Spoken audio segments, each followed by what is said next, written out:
Yo, what's going on? It's your boy Eric Bellinger, chilling right here in London, and you're watching SBTV. Peace. Initially, music wasn't something that I wanted to do.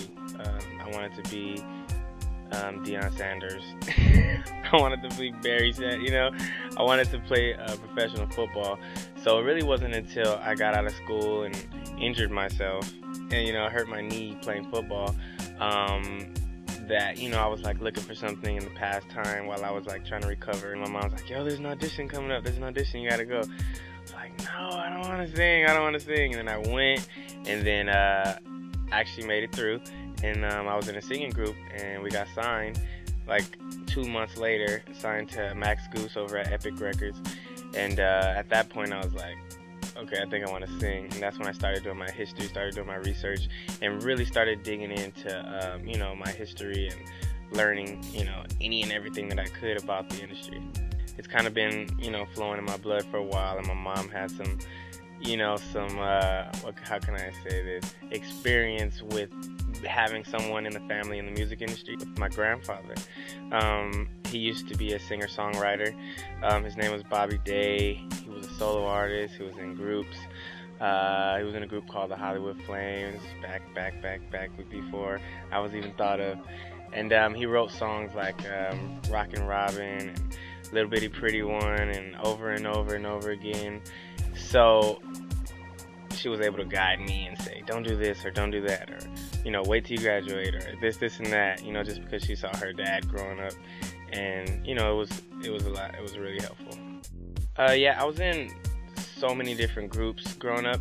I think it was really just for comfort initially, just because standing out there all by yourself in front of so many people, it gets nerve-wracking sometimes, so I was like, okay, let me just go and be up on stage with some brothers and gain relationships, and then just be comfortable up there while I'm out in the crowd.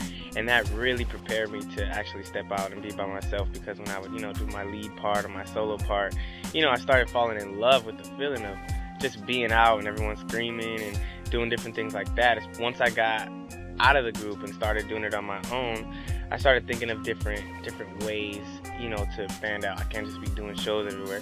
I was like, okay, why not take a different approach and go behind the scenes and start doing songwriting and work for artists and gain some relationships, and really get my name out there and become someone that's has some weight under his belt in the industry. So that's how the writing I felt was a little bit more necessary and a little more urgent than the artistry up front. This particular trip, I was brought out by Rock Nation to do some song with Rihanna, and that's pretty much incredible. Just for me, just because I think her project is one of the projects that everyone really wants to get on as a writer, as a producer. It's just she's that stamp. A lot of times when I go to different camps, they'll tell us, hey, make this or make that. But with her, they're like, there's no real structure, no guidelines, no parameter. She can say whatever she want to say.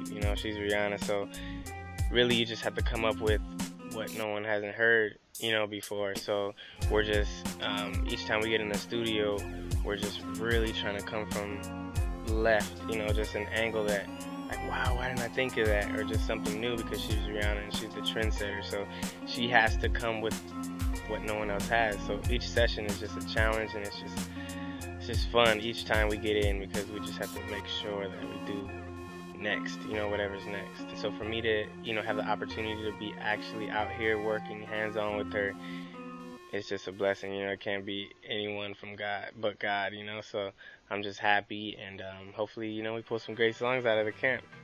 I've worked with people like Jennifer Hudson and Janelle Monáe, Carrie Hilson, Chipmunk, Chris Brown, Justin Bieber recently. I have a song with Justin Bieber and Drake featured on it, and Usher,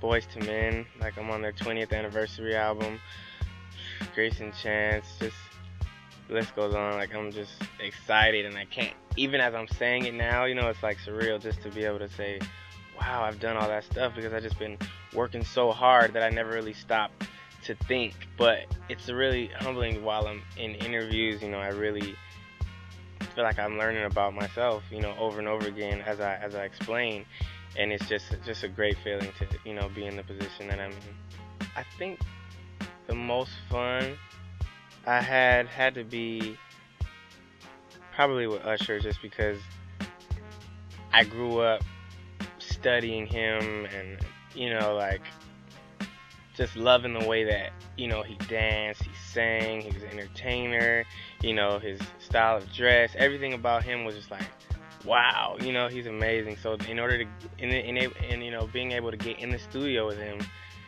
and then we just clicked, you know, we just vibed, and he's Usher, you know, we were working in Atlanta, so that's his hometown, his stomping ground. So there would be times when he's like, yo, you want to take a break? I'm like, yeah, all right, cool. He's like, cool, let's go to the strip club, you know, or wherever. I'm like, what? So we'll get there. Yo, we got Usher in the building. Everyone's like trying, and I was like, oh, I can get used to this, you know, being an artist and a songwriter. It's tough to let go of the ones that you feel like, you know, you should say for you, or, you know, feel like could have been your breakout record. And a lot of them, 50% of the songs, I'll say, yo, not even just one, you know, there's like so many different songs. I'm like, yo, I should have kept that one. But then I'll see what the song does. You know, the song will go really well and, you know, open another door and give me another opportunity. So I'm like, nah, I should have, it was good, you know, going over there. And then the thing about me is I could just write another one. That's the good part about, you know, being a songwriter. I created it. I did it once. I feel like I can do it again. And if, you know, practice makes perfect. So it's like the more songs you write, the better your songs are going to get. So I don't know. I really don't regret any of the songs now, but initially, of course, I was like, oh, wow, I should have kept that Usher song or that Justin Bieber song, you know. But at the end of the day, I'm just happy and, you know, glad to be a part of the project. The Grammy was just an incredible feeling. It was like a stepping stone for me, and I felt like, okay, cool. I've gotten such a huge accomplishment, something that I, you know, really didn't know too much about just a couple years ago, but I never really seen myself, you know, being a part of something so big. And then, but it came about because a producer by the name of Harmony Samuels, he's actually here from London. He's like, yo, they called me in to go for Chris Brown, and I want you to come in with me. And I was like, all right. So I literally left and flew to London, and that day is when we, you know, did those songs. I was so tired, but I was like, all right, cool. I got off the plane, went over there, and we just made history that day. We did like 3 songs, and all of them, you know, got on the album. It was just a great feeling. The next project is gonna just be a little bit more R&B, a little more commercial. Previous mixtapes have been, you know, more sexual or more, you know, underground, doing songs with like shock factor and like, whoa, he said that, because, you know, because on a mixtape you can really get away with whatever you want.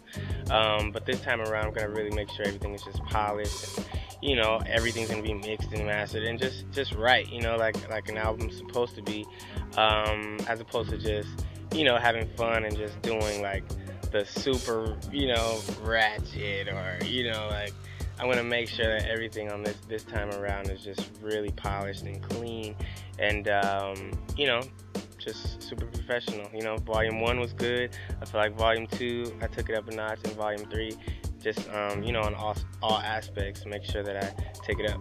I'm definitely reaching out to people from LA, but people, you know, from over here as well. A lot of times when I'm in the sessions with people, with the artists, I'll say, hey, I'm working on my project too. You know, I would love it if you can hop on. So that's usually how that comes about. And the last one, that's how I got like Mario on it, and Chipmunk, and, you know, Christina Milian, because I was with them, you know, so much that it was like a lot easier, you know. But this time, even people that I haven't been in with, I'm gonna reach out to. So last time it was really friendships and relationships, but this time it's just gonna be like whoever I want. I'm gonna be like, yo, I need a song with Drake, I need a song with me, you know, whoever I feel like can offer the most, you know what I mean, support. I really like Labyrinth. I'm a big fan of him.